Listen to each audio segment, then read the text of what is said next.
Cyclohexyl अमीन, hexyl और cyclo, तो ये रहा हेक्साइल और साइक्लो, और अमीन यानी NH2। ठीक है बच्चों, अगर यहाँ पे डबल बॉन्ड्स मतलब बॉन्ड्स लग जाते तो ये हमारे पास हो जाता एनिलीन। क्या हो जाता? एनिलीन। लेकिन ऐसा तो कुछ है नहीं, तो इसको ऐसे हम इसको हटा देते हैं और इसको भी हटा देते हैं। ठीक है, अब इसको हम लोग ट्रीट करा रहे हैं नाइट्रस एसिड यानी HNO2 के साथ। अब तुम यहाँ पे समझने की बच्चों थोड़ा सा कोशिश करना। अच्छा, ये भी 1 डिग्री अमीन है ना, तो मान लेते हैं मैंने 1 डिग्री अमीन लिया जिसके मैंने हाइड्रोजन्स ओपन कर दिया। ठीक है, इसकी जगह तुमको बेंजीन दिखा दें? चलो ठीक है, थोड़ा और क्लियरिटी में यही साइक्लोहेक्साइल में दिखा देते हैं इस तरह। अब ठीक है, चलो अब हमारे पास क्या है? HNO2। HNO2 को भी थोड़ा सा ओपन कर दे, चलो ओपन कर देते हैं। तो OH N double bond O।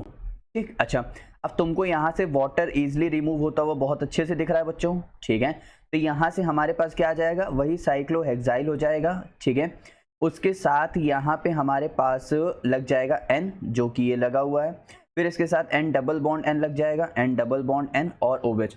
अब इसको फाइनली हीट करने पर हमारे पास यहाँ से नाइट्रोजन डाइऑक्साइड गैस मतलब नाइट्रोजन गैस निकल जाएगी और हमारे पास यहाँ से बचेगा अल्कोहल।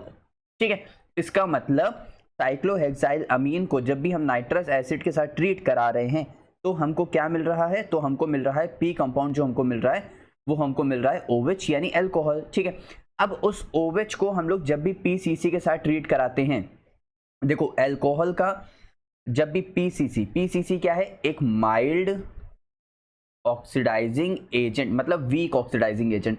अगर अल्कोहल से हमें कार्बोक्सिलिक एसिड जाना है तो हमें स्ट्रॉन्ग ऑक्सीडाइजिंग एजेंट यानी K2Cr2O7 या फिर KMnO4 चाहिए। अगर हमें एल्डिहाइड जाना है CHO तो हमें माइल्ड ऑक्सीडाइजिंग एजेंट या PCC या PDC, ये हमारे पास पेनिडियम क्लोरोक्रोमेट है। ठीक है, और या फिर हम लोग फेलिंग टेस्ट ले सकते हैं, फेलिंग टेस्ट या फिर टॉलेंस रिएजेंट हम लोग ले सकते हैं बच्चों। इतने सारे हैं हमारे पास।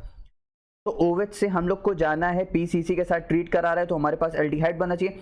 अगर हमारे पास 1 डिग्री अल्कोहल है तो हमारे पास एल्डिहाइड। ठीक, अगर हमारे पास 2 डिग्री अल्कोहल है, मतलब इस तरह, तो हमारे पास ये चला जाएगा कीटोन में। ये बात ध्यान रखना, ये हमेशा का ही मेन रूल है, इस बात को ध्यान रखना अच्छे से। ठीक है, इसका मतलब अब यहाँ पे देखो ये अल्कोहल कैसा है? ये अल्कोहल हमारे पास 2 डिग्री। अरे भाई 2 डिग्री क्यों नहीं है? जिस कार्बन के साथ OH लगा हुआ है उस कार्बन के साथ देखो 1 कार्बन 2 कार्बन, और ये पूरी ऐसे रिंग आर्क की फॉर्मेशन कर रहा है। तो ये हमारे पास कैसे है? ये हमारे पास 2 डिग्री तो अल्कोहल हुआ, तो यहाँ पे इस तरह ये हमारे पास क्या शो करेगा? ये शो करेगा कीटोन। इसका मतलब ये फाइनली अब बनाएगा कीटोन। ठीक है, इतनी बात हम लोग समझ गए। इसका मतलब इसके बाद जैसे ये कीटोन की फॉर्मेशन करेगा तो किस तरह बना देगा? इस तरह। अरे बीच में बेंजीन नहीं है। ठीक है, अच्छा चलो ठीक, अब कीटोन बन गया। अब इसको कह रहा है वो ट्रीट करा दो बच्चों डाइल्यूट NaOH के साथ। यहाँ पे PCC व्हेन Q हमारे पास मिल गया और is heated with dilute NaOH। अच्छा ठीक है, डाइल्यूट NaOH के साथ ट्रीट कराना है, यानी अब डाइल्यूट NaOH, इसका मतलब हमारे पास ये एल्डोल कंडेंसेशन रिएक्शन जाएगा, एल्डोल कंडेंसेशन। ठीक है, यहाँ पे डाइल्यूट NaOH। अब एल्डोल कंडेंसेशन जा रहा है तो एक काम करो, इसी का ऐसे ही यहाँ पे देखो बच्चों क्या होगा, यहाँ पे भी H होगा ना, यहाँ पे भी H होगा, तो इसी का ऐसे ही मॉलिक्यूल के साथ इसको ट्रीट करा दो इस तरह, और यहाँ पे भी डबल बॉन्ड होगा क्योंकि एल्डोल कंडेंसेशन में हमेशा अपने डबल मॉलिक्यूल के साथ वो रिएक्ट करता है। तो यहाँ से क्या होता है? यहाँ से कुछ ना करो, सबसे इजी फॉर्म बता रहे क्योंकि हम लोग MCQ सॉल्व कर रहे हैं ना, इसलिए। तो यहाँ से डबल बॉन्ड निकाल दो। जैसे ही ये निकाल दोगे तो तुम्हारे पास क्या बचेगा? तुम्हारे पास इसको हटा दो, इसको हटा दो, इसको हटा दो, तो यहाँ पे ये बॉन्ड खाली हो जाएंगे, इसके 2 खाली हो जाएंगे क्योंकि 2 हाइड्रोजन चले गए और उसके 2 बॉन्ड चले गए, तो इस तरह यहाँ पे इसकी फॉर्मेशन ये हो जाएगी। अब देखो ऐसे कहाँ पे बन रहा है? ऐसे ऑप्शन नंबर 2 में बन रहा है, तो ऑप्शन नंबर 2 क्या हो जाएगा? करेक्ट हो जाएगा। अब मैं तुमको थोड़ा सा एक्सप्लेनेशन दिखा देता हूँ बच्चों की कैसे हुआ होगा। ऐसे भी ये कोई ट्रिक है लेकिन एक परफेक्ट सीखने का तरीका नहीं है। तो यहाँ से परफेक्ट सीखने का तरीका बच्चों सिर्फ यही है कि हमारे पास डाइल्यूट NaOH है, ये यहाँ से बेस आता है OH माइनस। ठीक है, OH माइनस क्या करेगा? यहाँ से एक H को निकाल ले जाएगा, इस H को एक्सट्रैक्ट करेगा, तो हाइड्रोजन अपने बॉन्ड यहाँ पे देके जाएगा, तो डबल बॉन्ड, तो बॉन्ड यहाँ पे शिफ्ट होगा तो माइनस चार्ज। ठीक, अच्छा ठीक है, यहाँ तक हमें क्लियर हो गया। अब इसके बाद क्या होगा? इसके बाद जैसे ही यहाँ पे ध्यान देने की कोशिश करना, ये तो रेजोनेंस मैंने बताया। तो यहाँ पे क्या हो गया, यहाँ पे मान लेते हैं हाइड्रोजन अपनी इलेक्ट्रॉन दे के गया, तो यहाँ पे माइनस चार्ज आ गया, यहाँ पे डबल बॉन्ड O था, ठीक है। अब इसने क्या किया, अपनी एक और यूनिट के साथ ही कंबाइन किया, तो यहाँ पे डबल बॉन्ड O, ठीक है। ऑक्सीजन के ऊपर है माइनस चार्ज, तो यहाँ पे माइनस चार्ज, इस माइनस चार्ज ने यहाँ पे इसको अब्स्ट्रैक्ट किया, तो यानी यहाँ से देखो, यहाँ से खुद ही सोचो क्या बन गया होगा, डबल बॉन्ड, तो ये वाला कंपाउंड तो एज इट इज है, ठीक है।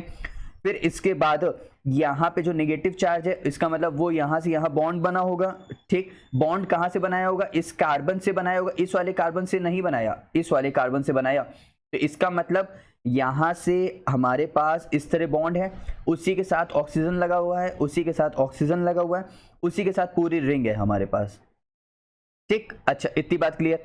अब इसके बाद यहाँ से क्या होगा, ये हमारे पास O माइनस है, ठीक है। इसको वाटर से जो H प्लस है, ये OH माइनस जो H प्लस चला गया, वो H प्लस को एब्स्ट्रैक्ट करेगा, तो इसका मतलब यहाँ से ये किस में कन्वर्ट हो जाएगा, यहाँ से जैसे ही OH को लेगा, H प्लस को लेगा, तो इसका मतलब यहाँ पे आ जाएगा हमारे पास OH, ठीक। अब जैसे ही OH हमारे पास आ गया है, फिर यहाँ पे हाइड्रोजन है, तो ये हाइड्रोजन अपने दोनों इलेक्ट्रॉन्स यहाँ देगा, इस OH को निकालेगा। जैसे ही इस OH को वो हीट कर रहे हैं ना, हीट करने पे वाटर मॉलिक्यूल निकलेगा, मतलब OH निकलेगा H प्लस के साथ, ये H प्लस और ये OH माइनस, ये वाटर मॉलिक्यूल निकलेगा। जैसे ही ये निकलेगा, तो यहाँ पे भाई क्योंकि ये अल्फा कार्बन, उसके बीटा पोजीशन से हाइड्रोजन निकलता है, तो वहां से हाइड्रोजन निकला, तो यहाँ पे डबल बॉन्ड आया, और यहाँ पे इस तरह पूरी एक और यूनिट हमारे पास बन गई। समझ आया किस तरह हुआ? देखो बहुत इजी था, बिल्कुल टफ नहीं था। सिर्फ क्या था, यहाँ पे हमने क्या किया, यहाँ पे बेस था, उसने इस एसिडिक हाइड्रोजन को बाहर किया, जैसे इस हाइड्रोजन निकल गया, इस पे ऊपर आया माइनस चार्ज। यहाँ पे कार्बोनिल कंपाउंड है, तो इसमें माइनस, इस पे प्लस चार्ज, बॉन्ड इसने ट्रांसफर किया, यहाँ पे OH आ गया, क्योंकि H प्लस था, यहाँ से H प्लस सॉल्यूशन से इसको मिला, अब H प्लस आ गया, यहाँ से अल्फा और बीटा पोजीशन से हाइड्रोजन और वाटर रिमूव किया, तो हमारे पास ये कंपाउंड बन गया, जो कि एल्डोल कंडेंसेशन की मैकेनिज्म है। तो यहाँ से हमारे पास ऑप्शन नंबर 2 बच्चों क्या हो जाएगा, करेक्ट हो जाएगा।